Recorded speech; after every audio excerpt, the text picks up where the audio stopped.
Good morning dear students. Today we will continue pronounce.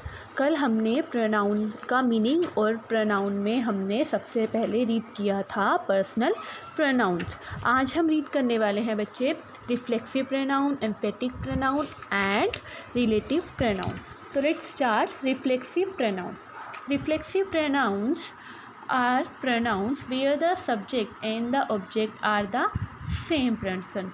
कि reflexive pronoun ऐसे pronoun होते हैं जहाँ पर सब्जेक्ट और ऑब्जेक्ट कौन होता है बच्चे, सेम पर्सन होता है वहाँ पर।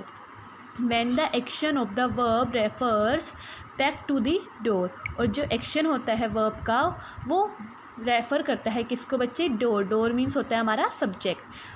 Reflexive pronouns are those pronouns where the subject and object are the same person. Reflexive pronoun हमारे वो pronoun हैं जो हमारे subject और object में same person की बात करते हैं। And when the action of the verb refers back to the door, और वहाँ पर जो verb का action होता है वो वापस से subject को रेफ़र करता है।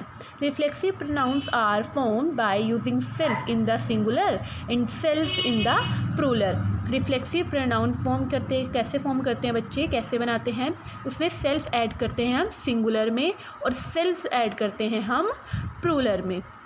Okay, now reflexive pronoun list. Myself, yourself, itself, yourself, himself, herself, themself, ourself. Reflexive pronoun की लिस्ट में बच्चे जो माई सेल्फ है वो हम आई के साथ यूज़ करते हैं। योर सेल्फ का यूज़ के साथ यू के साथ होता है। और जैसे ये सेल्फ है, सेल्फ इसके साथ लगा हुआ है तो ये सिंगुलर चीज़ों के साथ यूज़ होगा बच्चे। ऐसे ही इट सेल्फ, इसका यूज़ हम इट के साथ करते हैं। योर सेल्फ, अब यहाँ पर योर सेल्फ आ गया तो इसका यूज़ तो यू के साथ ही होगा, लेकिन जो सेल्फ है इट मीन्स ये प्लूरल की बात हो रही है यहाँ पर। ऐसे ही हिमसेल्फ का यूज़ होता है ही के साथ। हर सेल्फ यूज़ किया जाता है शी के साथ। देमसेल्फ का यूज़ किया जाता है दे के साथ। और ये देम सेल्फ है इट मीन्स ये प्लूरल फॉर्म के साथ यूज़ किया जाएगा। ऐसे ही आवर सेल्फ। ठीक है, नाउ फॉर एग्जाम्पल रीड करते हैं। शी हर्ट हर सेल्फ, मतलब उसने खुद को हर्ट किया, खुद को ही चोट पहुँचाई। देखो बच्चे, अब शी हर्ट हर सेल्फ, यहाँ पर शी हर्ट हर सेल्फ, जो हमारा हर सेल्फ है वो हमारा रिफ्लेक्सिव प्रोनाउन है। ठीक है, ऐसे ही second, you like yourself, you के साथ हमने किसका यूज़ करा, योर सेल्फ। तो योर सेल्फ हमारा क्या हो जाएगा, रिफ्लेक्सिव प्रोनाउन। क्यों, क्योंकि यहाँ पर जो भी एक्शन हो रहा है वो वापस किसके ऊपर जा रहा है, हमारे सब्जेक्ट के ऊपर। नेक्स्ट है emphatic pronoun. Emphatic pronouns used for highlighting and stressing the noun और pronoun that comes before it. Emphatic pronoun किसके लिए यूज़ किया जाता है बच्चे, हाईलाइट करने के लिए, या फिर वो स्ट्रेस करते हैं किसको, हमारे या तो नाउन को या फिर प्रोनाउन को। दैट कम्स बिफोर इट, और वे उससे पहले आते हैं। An emphatic pronoun can be omitted without changing the sense of a sentence. अगर एम्फेटिक प्रोनाउन हम भूल भी जाते हैं, ओमिट मतलब हम भूल गए उसे लगाना, तो हमारा जो सेंटेंस का सेंस है वो चेंज नहीं होगा। अगर हम सेंटेंस में एम्फेटिक प्रोनाउन यूज़ करना भूल गए हैं तो हमारा सेंटेंस का सेंस चेंज नहीं होता। एम्फेटिक प्रोनाउन की list: myself, himself, yourself, themself, herself, itself, ourself. For example, I myself did it. देखो अभी हमने क्या पढ़ा था कि एम्फेटिक प्रोनाउन कब यूज़ किया जाता है, नाउन और प्रोनाउन के बाद। देखो यहाँ पर हमारा प्रोनाउन है आई, उसके बाद हमने किसका यूज़ करा, एम्फेटिक प्रोनाउन का।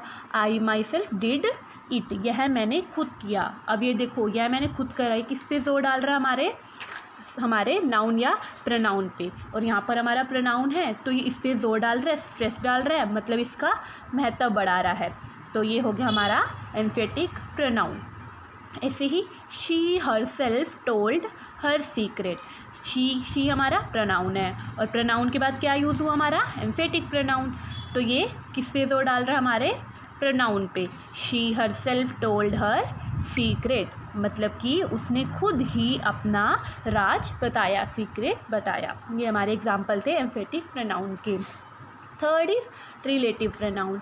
Relative pronoun are used to join sentence or clauses and they refer back to the nouns going before them. Relative pronoun को यूज़ किया जाता है join मतलब जोड़ने के लिए, किसके, या तो sentence को या फिर clauses को आपस में join करने के लिए, जोड़ने के लिए, और वो refer back करते हैं किसको, noun को। बच्चे जैसे दो sentence होते हैं उन्हें आपस में join करने के लिए हम इन words का यूज़ करते हैं। अब उनके वर्ड्स कौन से हैं, like who, which, that, whom, whose. For example, this is the pen, this is the pen which I had lost. यह वो पेन है जिसे मैंने खो दिया था। देखो अब यहाँ पर दो लाइन्स हैं, this is the pen which I had lost. अब विच हमारा कौन सा हो गया इसमें, रिलेटिव प्रोनाउन, और ये हमारे दो सेंटेंस है, इन दो सेंटेंस को आपस में जॉइंट कौन कर रहा है, विच, तो विच हमारा क्या है, रिलेटिव प्रोनाउन। ऐसे ही the man who is in white shirt is his brother, the man who is in white shirt, जो मैन वाइट शर्ट में है, इज़ हिज ब्रदर, वह उसका भाई है। तो आपस में हमारे क्लाउजेज और सेंटेंस जॉइंट होते हैं इसमें। Thank you, have a nice day.